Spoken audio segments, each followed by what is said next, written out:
गोकुलानंद देव कृष्ण बलदेव नंद यशोदा मैया की जय। परमाराध्यतम पतितावन परम गुरुनाम विष्णुपाद 108 श्री श्रीमद भक्ति वल्लभ तीर्थ गोस्वामी श्री गुरुदेव महाराज की जय। नित्य लीला पुरुष विष्णुपाद परमहंस 108 श्री श्रीमद भक्ति सिद्धांत माधव गोस्वामी महाराज की जय। नित्य लीला पुरुष विष्णुपाद भक्ति सिद्धांत सरस्वती गोस्वामी ठाकुर जगत गुरु श्रील प्रभुपाद की जय। जय श्री परमहंस कुल चूड़ामणि गौर किशोरदास बाबा जी महाराज की जय। पतित पावन परम करुणामय श्री श्रील सच्चिदानंद भक्ति विनोद ठाकुर जी महाराज की जय। जय परम करुणामय श्री जगन्नाथ दास बाबा जी महाराज की जय। जय रूपानो गुरुवर्ग वृंद की जय। पंच तत्वात्मक श्री गौर हरि की जय। जय गोपाल गुरु गोस्वामी जी महाराज की जय। विजय कुमार बज्रनाथ की जय। जय नामाचार्य दास ठाकुर की जय। जय विधर्म की जय। समागत भक्त वृंद की जय। गौर प्रेमानंद गिरिराज गोवर्धन की जय।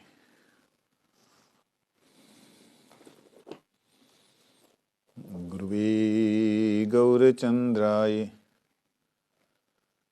श्री राधिकाय तदालये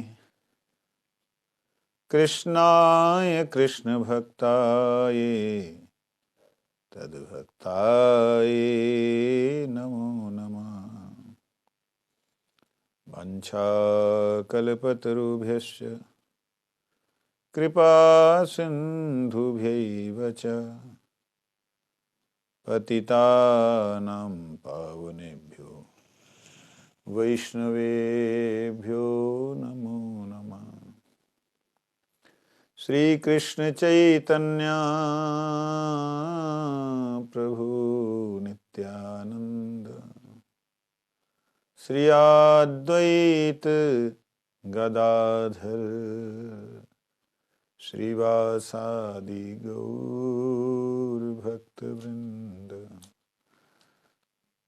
हरे कृष्ण कृष्ण कृष्ण हरे हरे हरे राम राम राम हरे हरे।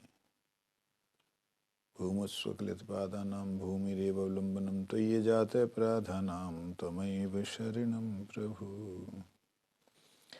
कल हम लोगों ने 30वें अध्याय में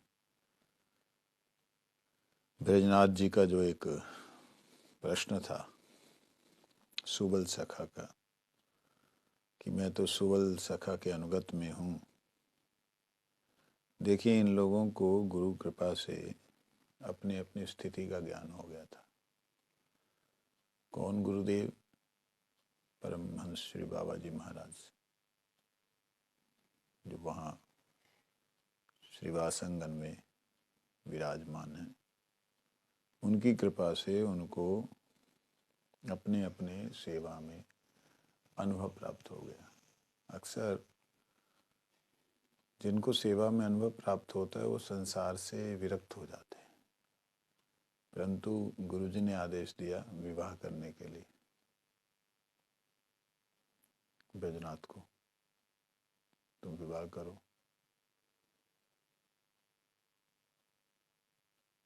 विजय कुमार को नहीं दिया ना, ब्रजनाथ को दिया।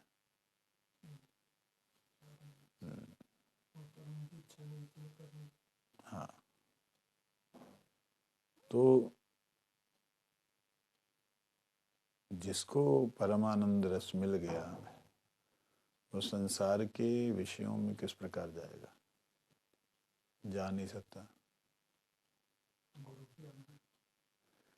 हाँ, गुरु की आज्ञा तो है, वो एक बात, लेकिन वह विषयों में जाते हुए भी उनसे निर्लेप रहता है। क्योंकि जब कोई कार्य हमको कोई बड़ा देता है तो वो कार्य सही है गलत है ये उनका काम है सोचना। हमारे हाथ में बंदूक है, हमको बोला फायर, तो फायर करना है। और सामने वालों से युद्ध करना था या नहीं करना था ये आपकी जिम्मेवारी थी सोचने की, हमारी नहीं थी। तो इस प्रकार से कई बार गुरुजन आदेश दे देते हैं,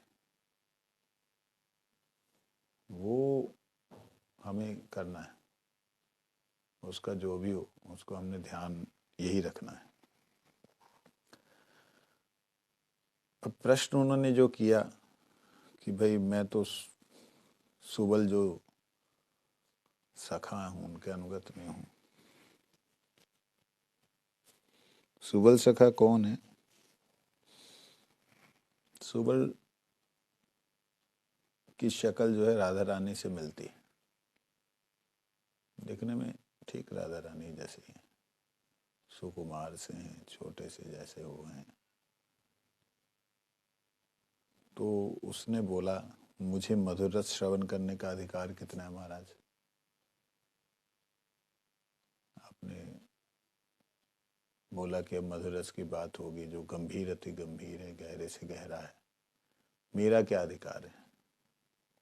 तब गोपाल गुरु गोस्वामी जी महाराज कहते हैं, प्रिय नर्म सखाओं में, प्रिय नर्म सखाओं का श्रृंगार रस में अधिकार है। जिस सीमा तक है उस सीमा तक की बात मैं तुम्हें उसको सोच के बताऊंगा। ब्रजनाथ कहते हैं, इस रस के आलंबन कौन कौन है? ये रस किसको आलंबन करके रहता है? ये किसके आधार पे रहता है? कौन कौन इसके आलंबन है? तो बताते हैं, श्री कृष्ण रस, श्री कृष्ण इस रस के विषय हैं, विषय आलंबन है। मतलब कृष्ण कृष्ण जो है इस रस के विषय आलंबन है। और अस्मूर्ध सुंदर नागर लीला रसिकता के परमाश्रय हैं। अस्मूर्ध, असम ना ऊर्ध, असम मतलब इससे ऊर्ध्व कुछ नहीं है, श्रेष्ठ कुछ भी नहीं है। अस्मूर्ध,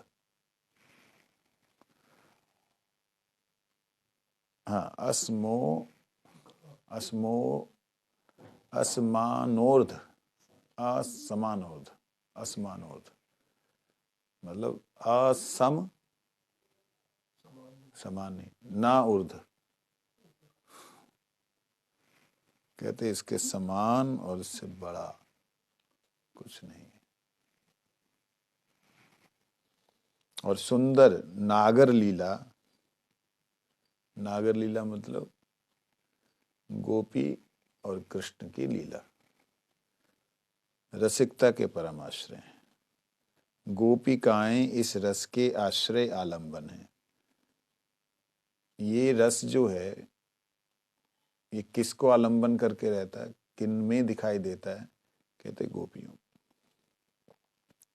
समस्त प्रेयसियों में श्री राधा रानी ही श्रेष्ठ हैं। मुरली ध्वनि इस रस का उद्दीपन है। मुरली ध्वनि से रस उदित होता है। नेत्रों के कटाक्ष से देखना, कटाक्ष शब्द का अर्थ मालूम? अक्ष, आंखें, कट मतलब कटी हुई आंखों से, ऐसे कटीली आंखों से टेढ़ी करके, इसको तिरछी नजर बोलते हैं। कटाक्ष से देखना और हंसी, ये इस रस के अनुभाव हैं। समस्त सात्विक भाव इस रस में पूरी तरह से प्रकाशित होते हैं। आलस्य और उग्रता को छोड़कर, आलस्य भी नहीं और उग्रता भी नहीं, छोड़कर समस्त व्यभिचारी भाव समूह भी इस रस में दिखाई देते हैं। ब्रजनाथ कहते हैं, इस रस का स्थायी भाव कैसा होता है? गोस्वामी जी कहते हैं, मधुर रति आत्मोचित विभाव आदि द्वारा पुष्ट होकर मधुर भक्ति रस होता है।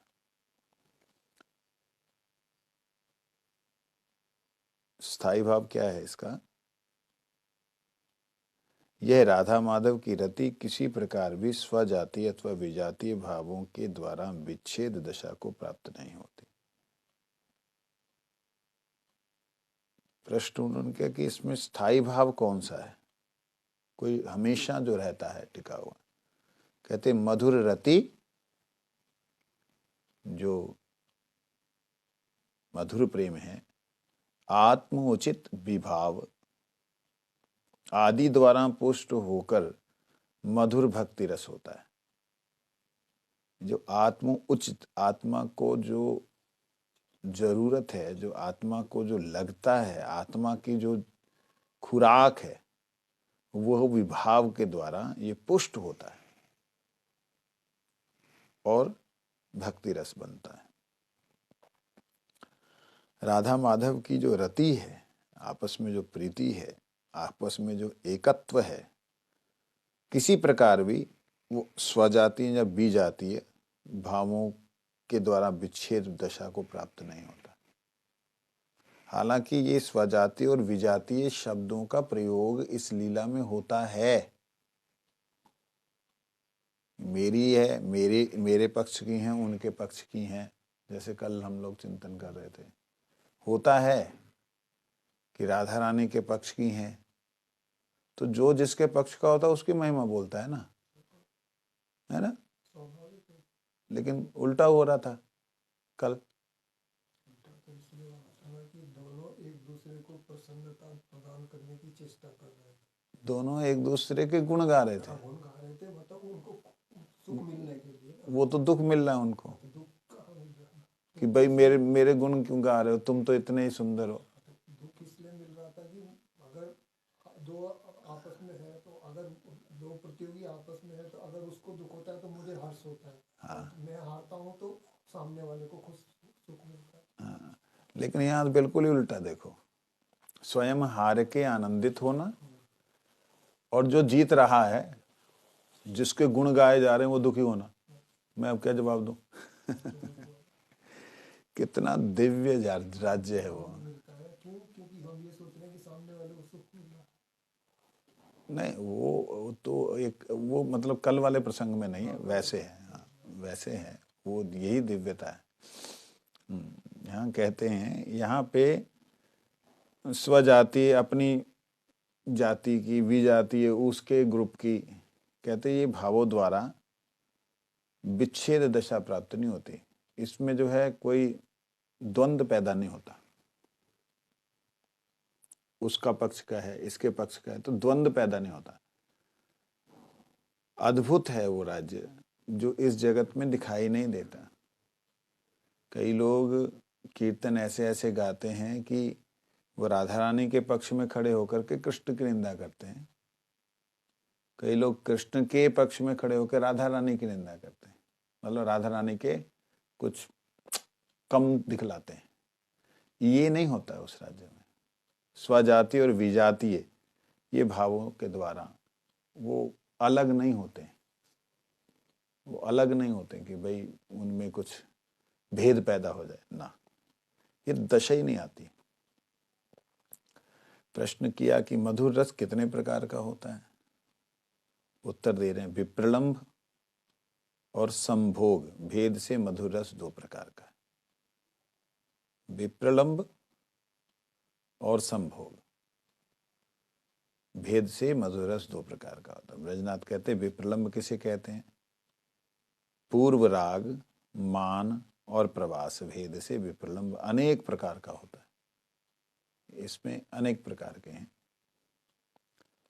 पूर्व राग मतलब पहले से जो प्रेम है वो बढ़ा हुआ है, लेकिन उनके लिए उतावलापन है, वो आएंगे, मिलेंगे, हम ऐसा करेंगे, वैसा करेंगे, ये होगा, वो होगा, सब कुछ अंदर है, परंतु वो आए नहीं। आए नहीं तो जो पूर्व राग है, मतलब पूर्व जो अनुराग है, वो एकदम मान में बदल गया। अच्छा, कहाँ गए होंगे, पता किया जा रहा है। प्रवास, कुछ समय के लिए आना, और जो आए हैं वो प्रवासी बन के आए तो हैं, पता नहीं अभी फिर चले जाएंगे। वो मिलने में मिलन का आनंद ना होकर के बिछुड़न का दुख हो रहा है, और नहीं आए हैं उसमें आने का, मिलन का आभास होने से, पूर्व अनुराग रहने से, उसमें मिलने की जो लालसा, उसमें हर व्यक्ति की आहट जो है वो लगती कि वो आ गए। बछड़ा दौड़ के गया, एक लगा हजारों बछड़ा दौड़ के गए, कृष्ण यही में होंगे। नहीं समझे? ये है विप्रलंब। बहुत प्रकार के विप्रलंब हैं।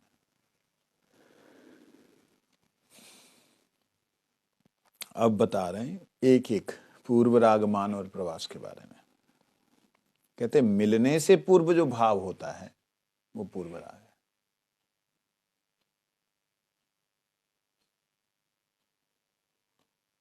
मिलने से पहले पूर्व राग जो है,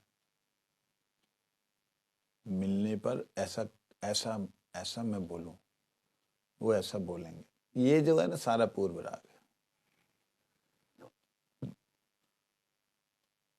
मान और प्रवास किसे कहते हैं? कहते मान तो स्पष्ट है कि मान तो पता ही लग रहा है। प्रवास का अर्थ है बिछुड़न या विरह।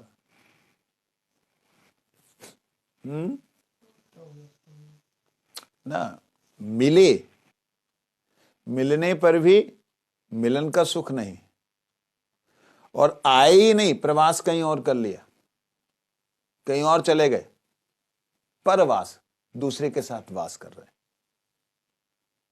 और कर लिया, उसमें बिछुड़न का दुख। समझे ये बात?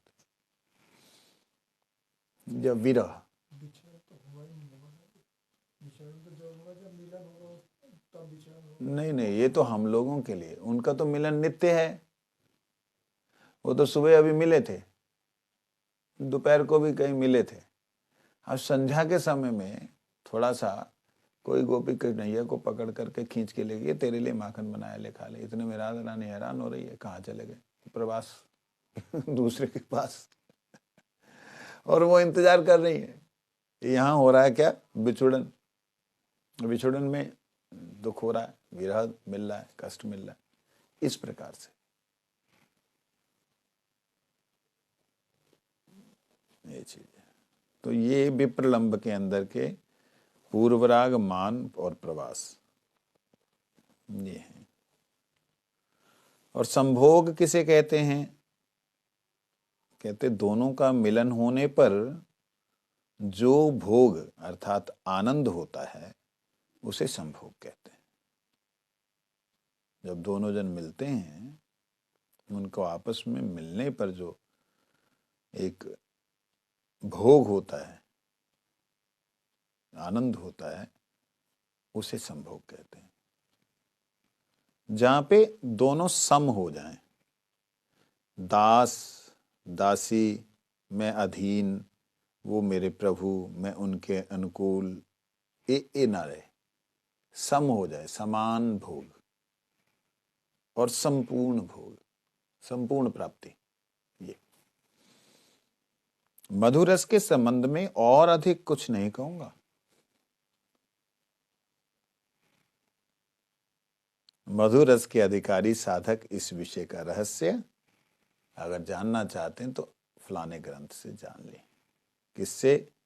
श्री उज्ज्वल नीलमणि, उसका अनुशीलन करके जान लें। ब्रजनाथ कहते गौण भक्ति रसों की स्थिति के संबंध में कुछ बतलाने की कृपा करें। जो गौण भक्ति रस हैं उनकी स्थिति में आप कुछ समझाइए। गोस्वामी जी कहते हैं गौण रस 7 प्रकार के हैं। हास्य, अद्भुत, वीर, करुण, रुद्र, भयानक, विभत्स। हास्य, अद्भुत, वीर, करुण, रुद्र, भयानक और विभत्स। जब ये प्रबल होकर मुख्य रस का स्थान स्वयं ग्रहण कर लेते हैं, तब ये अलग अलग रस के रूप में लक्षित होते हैं। समझ लगे? गोसाई जी कह रहे हैं ये जो हास्य, अद्भुत, वीर, करुण, रुद्र, भयानक और विभत्स, ये हैं तो आनुषंगिक मतलब क्या बोल शब्द दिया था वहां पे, प्रवेश करने वाले जो घुस जाते हैं, एक से दूसरे में आते हैं।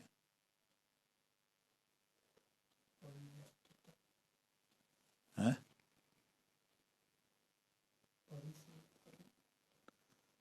जो संचारी भाव, संचार होते हैं, इधर से मतलब अस्थाई भाव की तरह आते हैं और फिर संचार होकर के क्रिया करके कहते हैं। लेकिन ये दिखलाई कब देते हैं सही तरीके से, अलग अलग रूप से कैसे दिखलाई देते हैं? कहते हैं इसमें हास्य रस जब वही प्रबल होकर के रहता है ना, तब हास्य रस नजर आता है। जैसे गुरुदेव की धीर गंभीर, गुरु जी हंसते भी हैं, ऐसा लोगों को पता ही नहीं। और गुरु महाराज जी मजाक कर रहे हैं। कैसे मजाक कर रहे हैं? उनके बड़े गुरु भाई दामोदर गोस्वामी महाराज जी वो आए, वो गुरु जी कीर्तन कर रहे हैं, नित्यानंद कहाँ गौर हरि मायापुर परिक्रमा, वो आगे आगे चल रहे हैं। उन्होंने आके पीछे से ऐसे जो महाराज जी की गुरु जी की रज है उसको अपने सर पे लिया। जैसे लिए उन्होंने देख लिया कि अरे ये कौन, और ये देखते ही एकदम वो भी गुरु जी भी झुक गए और अब वो उनकी छीना झपटी कर रहे, वो उनके चरणों की रज ले रहे, दोनों दंडवत प्रणाम कर रहे, सारी दुनिया दंडवत प्रणाम कर रही है।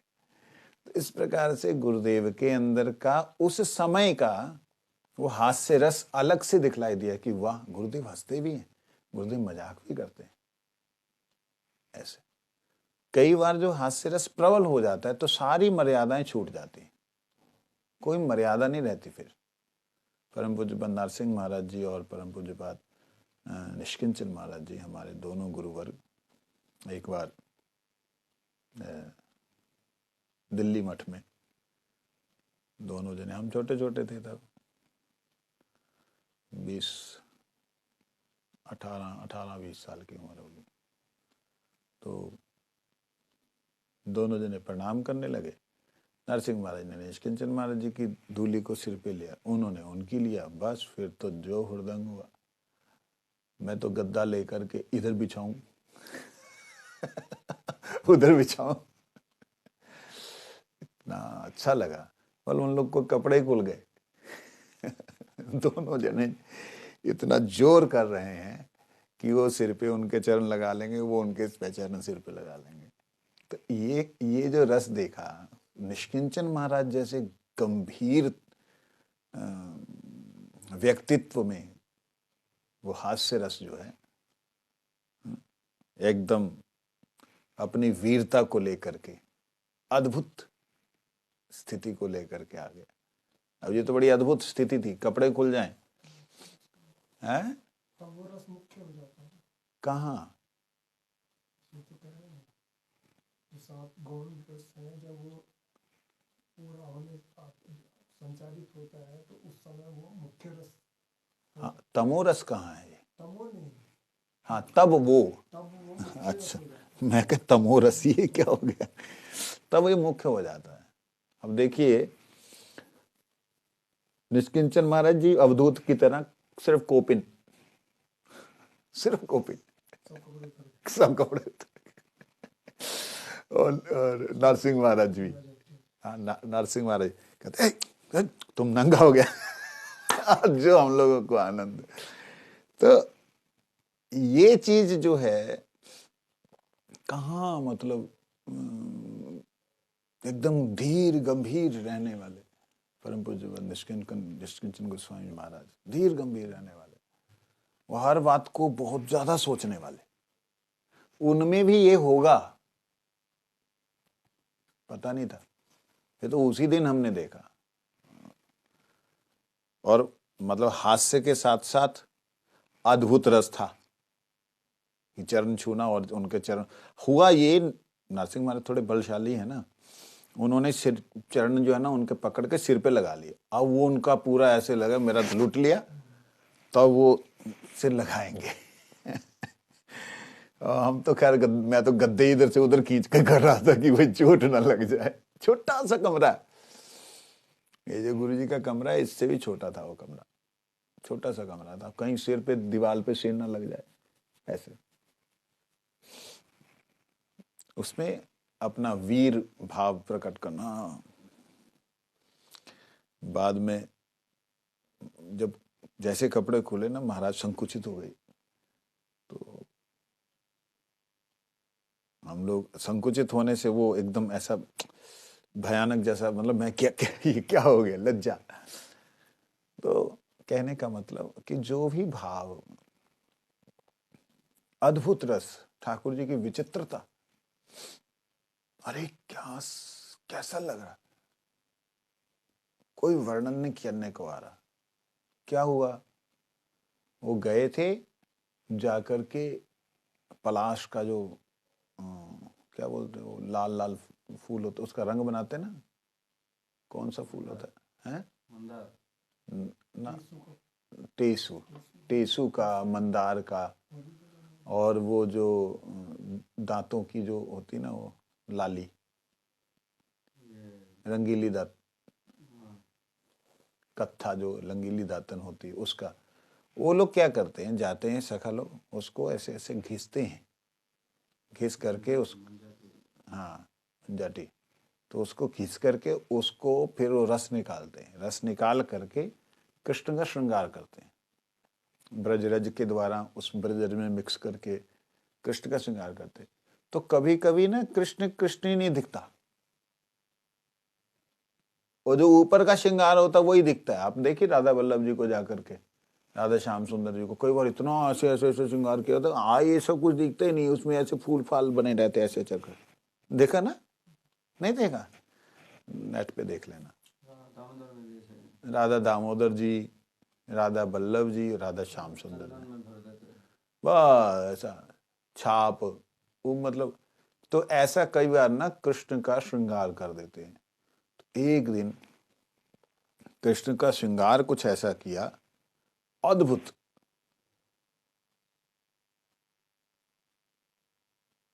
पीठ उनकी ऐसे दिख रही मानो कोई मगर हो, मगर, मगरमच्छ होता ना, मगर हो ऐसे, कहीं मछलियां बना देनी, कहीं पे मयूर बना देना। एक दिन ठाकुर जी का ऐसा श्रृंगार किया, मैया ने सवेरे सवेरे बोल दिया, मैया लाला रे आज नरसिंह चतुर्दशी है, खावे को ना मिलेगा ना, हम तो खावेंगे, हम काहे को रुके, तेरे लाला व्रत करना चाहिए। नरसिंह की कथा तो सुनाई थी मैया ने, प्रहलाद था, हाँ प्रहलाद था, तो उसको ऐसे जलाया, अच्छा। तो कृष्ण भी ना वैसा सुन करके मैया से मतलब एक आश्चर्यचकित होते थे। तो वो सब देख करके कृष्ण जो है सखाओं को बोल रहे, अबे आज खाइयो मत, मोए तो भूख लग रही भैया, तू मत खा। तो अब वो खाते हैं तो उनको देख देख के कृष्ण कहते हैं, मैया ने बोली मोते मत खाइयो, तू मत खा, तू मत खा भाई, मेरी मैया ने ना कही खावे को, हम तो खा रहे हैं। इसमें वो कृष्ण जो उनको देखते देखते खुद भी भूख लग जाती, खा लेते, खा करके कृष्ण कहते चल तू हिरण्यकश्यप बन, श्रीदाम तू हिरण्यकश्यप, सुबल तू प्रहलाद। अब प्रहलाद और हिरण्यकश्यप ये मतलब लीला करते हैं। तो उस वक्त ठाकुर जी का श्रृंगार जो है सखा लोग मिलकर के सिंह की तरह कर देते हैं, शेर की तरह। जो उनके केश है ना, वो केश ऐसे ऐसे लटका देते हैं सामने की तरफ, और शेर इस चेहरे पे एकदम ऐसा जैसे सिंह होता है, ऐसा श्रृंगार कर देते। तो मैया आते हुए कृष्ण को ढूंढ रही है, कृष्ण कहाँ है, कृष्ण कहाँ, दिखता नहीं, आयो ना। अरे देखिए भाव कैसे बदल रहे हैं, अरे देख रही,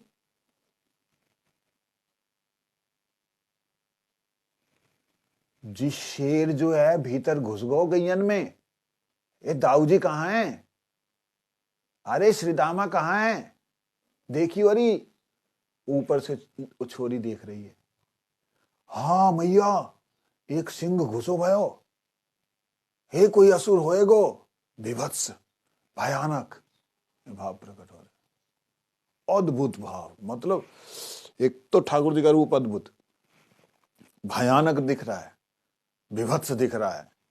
ये तो वैसे वास्तविकता में जो ये बाकी के भाव हैं ये मथुरा में दिखलाई दिए थे, जो कि लिखित रूप से आए, परंतु यहां ऐसे विचित्रता देख करके ब्रज के अंदर जो ब्रजवासियों को आनंद मिल रहा है कि उसमें कभी कभी ठाकुर जी जब पास में आ गए, बिल्कुल पास में आ गए, अरे जी खो है, बंसी निकाली, हे बेईमान अद्भुत जी कैसो बन गो तू, भाई नरसिंह, भाई तो नरसिंह, अरे मेरे बाप तू नरसिंह अपराध काय को कर रो, तेने कछु खायो, हाँ खायो, कौने खायो, हिरण्यकशिपु खाएगो मैं, ऐसे करके। अरे नालायक ऐसे ना बोले, भैया सच कहूं जी सबरे खाए रे। अब मैया जो है उसको श्रृंगार को उतार रही है और उसको नहला धुला, मतलब पूछ रही, चल नहा, खाए को नहाऊं, ए इतनी दूर से आए हो, धूल लगी है, चल नहा ले, फटाफट जा नहा ले। स्नान इत्यादि करके ठाकुर जी बड़े सुंदर से होकर के आते हैं और सारे के सारे हंसते हैं देख करके ठाकुर जी की इस लीला को। इस प्रकार से हास्य, अद्भुत, वीर, करुण, रुद्र, भयानक और विभत्स, ये 7 भाव प्रकट होते हैं और इनमें से कोई कोई किसी किसी भाव में बह ही जाता है। कोई कोई तो गैयों के बीच में शेर को देख करके इतना भयभीत हो जाती है कि वो बस पागलों की तरह इधर दौड़ती उधर दौड़ती, लठ लेकर के दौड़ने लगती है कि मैं अभी उसको हटाऊं। ये अद्भुत, मतलब वो उसमें डूब जाती है। ये सभी में है, ऐसा नहीं है कि ये केवल मुख्य गोपियों में, सभी में। जब ये स्वाधीन रस के रूप में कार्य करते हैं तब ये स्थायी भाव होकर अपने लिए उचित विभाव द्वारा आदि द्वारा पुष्ट होकर रस हो पड़ते हैं। कहते जब ये स्वाधीन रस के रूप में कार्य करते हैं, मतलब अपने अधीन रस के रूप में कार्य करते हैं, तो अब ये स्थायी भाव होकर अपने लिए उचित विभाव द्वारा पुष्ट रस हो पड़ते हैं। मतलब कृष्ण ने ये सोच ही लिया कि आज हम 2-4 सखाओं के साथ मिलकर के आज हम सबन को हंसाएंगे, ये सोच ही लिया। अब यहां पे रस कौन सा मुख्य हो गया? हास्य रस। अब हास्य रस के साथ में हास्य रस को कैसे पुष्ट करेंगे, उसका विभाव, उसी में से एक को ढूंढ लिया, अद्भुत बन के आएंगे। ठीक है, अब उसने हास्य ने स्वाधीन हो गया हास्य, और उसने अद्भुत को, विचित्रता को अपने ऊपर लेके आए और कुछ बन करके और वो नाटक कर रहे हैं। मतलब किसी को ये समझ नहीं आ रहा कि कृष्ण कौन है, सबरे काले होके आ गए कन्हैया की तरह बिल्कुल हूबहू, सबरे में बांसुरी बंसी बजा रहे। बताओ तो कौन है कृष्ण? अब सबन को सिखाए दियो कन्हैया ने, देखो जी वाली धुन बजानी है, चलो। तो इस प्रकार से शाखाओं के अंदर कोई भाव स्थायी होकर के स्थायित्व दिखलाता है कि मैं ही मुख्य हूं। इनमें से वास्तव में शांत, दास्य, साख्य, वात्सल्य और मधुर, ये 5 रस ही हैं। हास्य आदि 7 गौण रस साधारण रस हैं। व्यभिचारी भावों, ये व्यभिचारी भाव वो जो हम पीछे ढूंढ रहे थे ना, हाँ, भावों के ही अंतर्भुक्त होते हैं। ये जो 7 जो गौण रस हैं ये व्यभिचारी भावों के अंतर्गत ही भुक्त होते हैं। ब्रजनाथ ने कहा, मैंने अलंकार शास्त्र में रस विचार का जो अध्ययन किया था उसमें हास्य आदि के संबंध में पूरी तरह से परिचित हूं।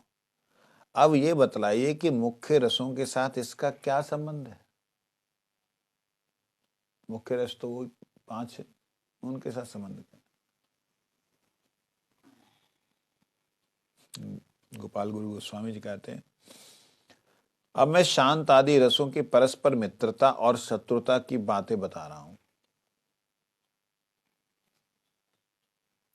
एक रस का मित्र है, लेकिन यही रस वो तीसरे रस का शत्रु है, क्योंकि अगर ये रस तीसरे रस वाले के सामने हो तो वो बिल्कुल विकृत हो जाएगा। तो ऐसे बता रहे हैं। दास्य, विभत्स, धर्मवीर और अद्भुत ये शांत रस के मित्र हैं।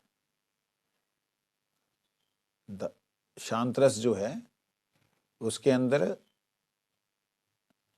दास्य, दास भाव, विभत्स, बड़ा ही विचित्र, एकदम विभत्सता, बड़ा भद्दा सा दिखने वाला, धर्मवीर, धर्म करने में उत्साह और सामर्थ्य, और अद्भुत ये शांत रस के मित्र हैं। पुनः अद्भुत जो है, इनमें से अद्भुत जो है वो दास्य, साक्ष्य, वात्सल्य और मधुर रस के मित्र हैं। अद्भुत जो है। शांत रस के शत्रु कौन कौन से हैं? मधुर, युद्धवीर, रौद्र और भयानक रस समूह। शांत रस जो है ये मधुर, युद्धवीर, रौद्र और भयानक रस समूह जो है ये शांत रस के शत्रु हैं। विभत्स, शांत, धर्मवीर और दानवीर ये दास्य रस के मित्र हैं। जिसमें विभत्स शांत, दास शांत है, धर्म, विभत्स में किस प्रकार से ऐसे मित्र हो सकते हैं दास्य रस के? हाँ, कृष्ण को देखे गंदो बनो भयो, है लिया आजा नवाए दऊं, ऐसा कुछ जो भी हो। धर्मवीर, बड़े धर्मपरायण, और दानवीर, अपने आप का संपूर्ण दान कर देना, संपूर्ण सेवा में दे देना। अच्छा, उसके शत्रु कौन से हैं? मधुर, युद्धवीर और रौद्रस। इसमें वो मधुर्य भाव दास में है, तो सारा मधुर, मधुर ही मधुर है, लेकिन वो मधुर जो दिव्य मधुर है वो, और युद्धवीर, इसमें युद्ध नहीं करते दास जो है, लड़ते नहीं है। वाक युद्ध हो सकता है, और रौद्र रस नहीं है उसमें, क्रोध नहीं, मतलब रौद्र एकदम नहीं, दास रूप से। सख्य के मित्र रस जो हैं वो मधुर, हास्य, युद्धवीर तथा शत्रु हैं। सॉरी, सख्य रस के जो मित्र हैं वह मधुर रस है, हास्य रस है और युद्धवीर है। तथा शत्रु कौन कौन से हैं? सख्य रस में वात्सल्य, विभत्स, विभत्स नहीं है उसमें, वात्सल्य है, विभत्स है, रौद्र और भयानक रस, ये इसके शत्रु हैं। शाखाओं को कृष्ण भयानक नहीं लगता, कृष्ण से उनका कोई रौद्र, कोई हिंसा भाव नहीं है, और विभत्स भी नहीं है। वात्सल्य शत्रु है। हालांकि पीछे हमने सुना था सख्य में वात्सल्य भी होता है, मिश्रित वात्सल्य, तो यहाँ शुद्ध सख्य की बात हो रही है, मिश्रित वात्सल्य या मिश्रित दास्य की बात नहीं हो रही।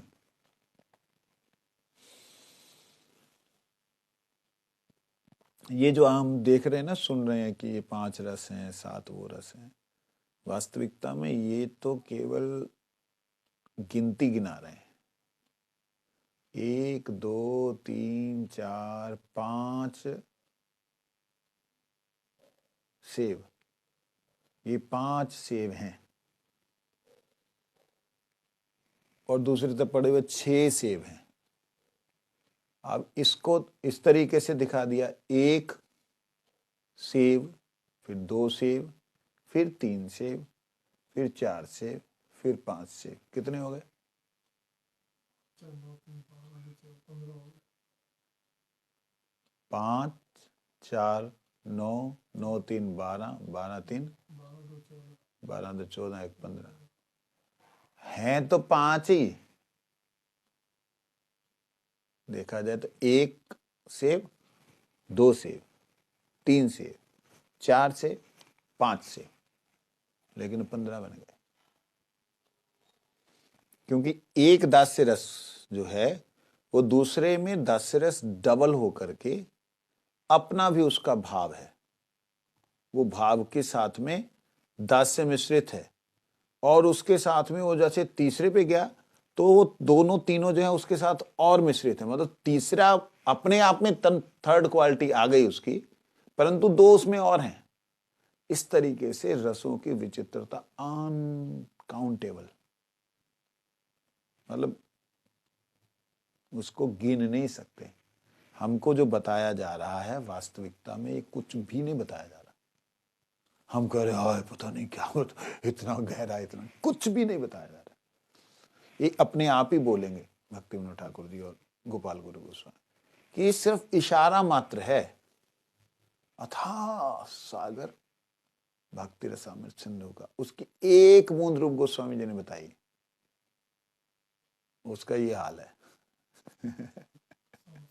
समझ से बाहर है। कहते हैं इसके बाद में हास्य, करुण, भयानक, ये वात्सल्य रस के मित्र हैं। विभत्स, मधुर, वात्सल्य, सॉरी, विभत्स और मधुर, विभत्स और मधुर, ये वात्सल्य रस के, विभत्स, सॉरी, हाँ,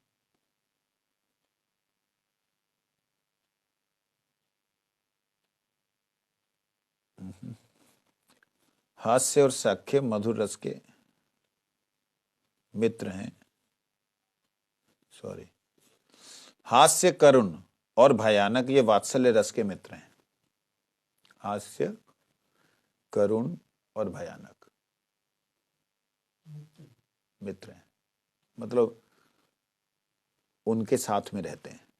वात्सल्य के साथ में भय रहता है, मेरे लाल आया नहीं, क्या हो गया क्या हो गया, ये वात्सल्य रस का मित्र है। करुण, उतनी करुणा आ जाना, इतना कारुण्य आ जाना, उन दया आ जानी, लाल मेरो थक गो, अपना दुख नहीं, अपना शरीर का नहीं, हास्य देख के हंसी भी छूट जानी, ये इनके मित्र हैं वात्सल्य रस के। मधुर युद्धवीर, दास्य, रौद्र रस इसके शत्रु हैं। मधुर रस गोपियों वाला, युद्धवीर युद्ध करना, दास्य मैं इसकी सेविका हूं, रौद्र क्रोध गुस्सा, इसके शत्रु हैं। हास्य और साख्य मधुर रस के मित्र हैं। साख्य रस और हास्य रस ये मधुर रस का मित्र है, मतलब कृष्ण के साथ में आनंद करना, सखाओं की तरह विचार और ये सब, और खेलते रहना। वात्सल्य, विभत्स, शांत, रौद्र, भयानक इसके शत्रु हैं। वात्सल्य नहीं होता उनमें, होता है, ऐसा नहीं कि नहीं होता, लेकिन वो वात्सल्य मां यशोदा वाला नहीं होता। नहीं तो ऐसा तो कृष्ण की सेवा में वात्सल्य तो है ही, लाला खाए लियो ना, आप नहीं खाओगे तो आप ना, वात्सल्य मतलब लालनता रहता ही है। विभत्स, वो विभत्स मतलब वैसा नहीं, बड़ा विचित्र सूकर रूप जैसा विभत्स, ये क्या रूप धारण किया। शांत, गोपियां शांत भी रहती हैं, ऐसा नहीं नहीं रहती, लेकिन शांत मतलब वो शांत नहीं जिसके अंदर ये मधुरता नहीं है। कहते विभत्स, मधुर और वात्सल्य, विभत्स, मधुर और वात्सल्य ये हास्य रस के मित्र हैं। हंसी में विभत्स बड़ा विचित्र, मधुर और वात्सल्य ये हास्य रस में है, मित्र हैं उसके। करुण और भयानक इसके शत्रु हैं। जहां करुण आ गया, जहां भयानक हो गया, वहां हास्य खत्म। वीर शांत दास्य साख्य वात्सल्य और मधुर, वीर शांत दास्य साख्य वात्सल्य और मधुर, ये अद्भुत के मित्र हैं।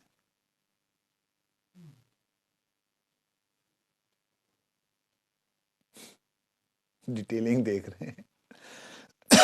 अब इसमें किसी में वीर ज्यादा है, किसी में शांत ज्यादा है, किसी में दास्य ज्यादा है। ये अद्भुत मित्र हैं।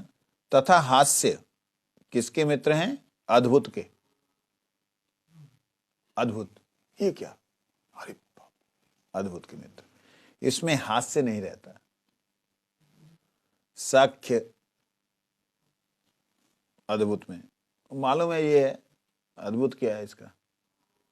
उठा लिया गिरिराज, क्या है? हमने उठवाया। दास्य, अद्भुत में दास्य दूसरे कुछ नहीं होता। रौद्र और विभत्स ये शत्रु हैं। वीर रस का मित्र अद्भुत रस तथा शत्रु भयानक रस है। वीर रस में जो उसका है ना, वीर रस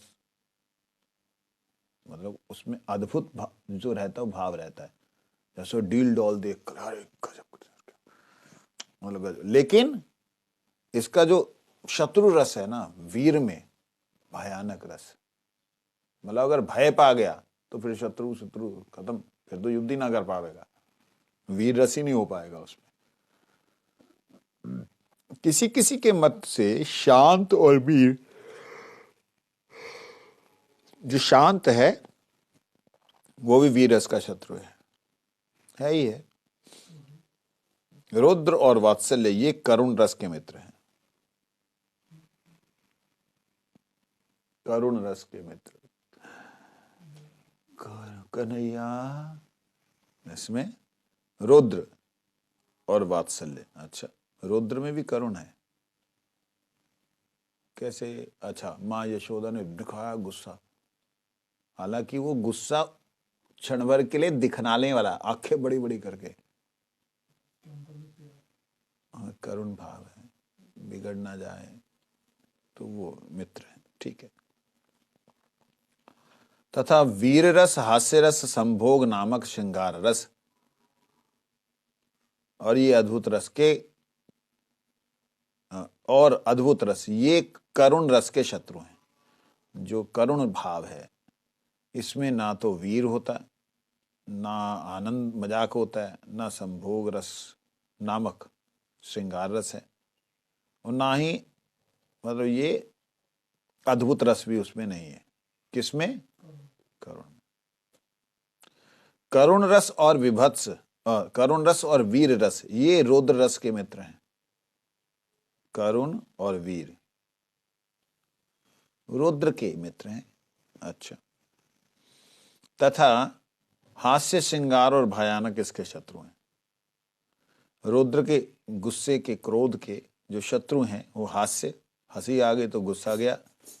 श्रृंगार, उसमें रूप और माधुरी, प्यार आ गया तो श्रृंगार मतलब प्यार आ गया तो फिर गुस्सा गया। भयानक अगर देख लिया, अब डर ही आ गया उसको तो गुस्सा गया। पूछ हिलाने लग जाएगा ऐसे। विभत्स और करुण रस ये भयानक रस के मित्र हैं। विभत्स और करुण भयानक रस के, भयानक भय लगे विभत्स रूप देख करके, और भयानक होने से करुण हो जाएगा तो दुम दबाने लगेगा। और वीर, श्रृंगार, हास्य, रौद्र ये भयानक के शत्रु हैं। जहां डर लग गया वहां वीरता कहां रही? ना तो डर के कारण श्रृंगार क्या होगा, हंसी कहां से छूटेगी, गुस्सा कहां से आएगा। ये शांत रस, हास्य रस और दास्य रस ये विभत्स रस के मित्र हैं। अच्छा, शांत रस, हास्य रस और दास्य रस, ठीक है, ये विभत्स के मित्र हैं।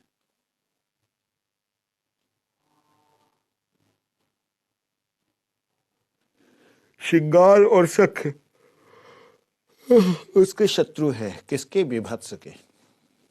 ना विभत्स हो गया, मैं श्रृंगार क्या करेगा, और फिर सखा भाव नहीं रहता, सख्य भाव विकृत हो जाता है। बाकी सभी परस्पर तटस्थ हैं, बाकी सब तटस्थ हैं। ब्रजनाथ कहते परस्पर मिलन का फल वर्णन कीजिए। लो, इसको फिर हम कल सुनेंगे।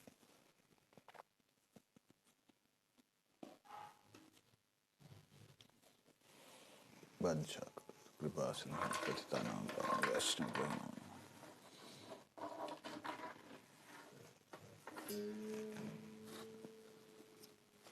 हरि हर नाम कृष्ण यादवाय नाम, यादवाय माधवाय केशवाय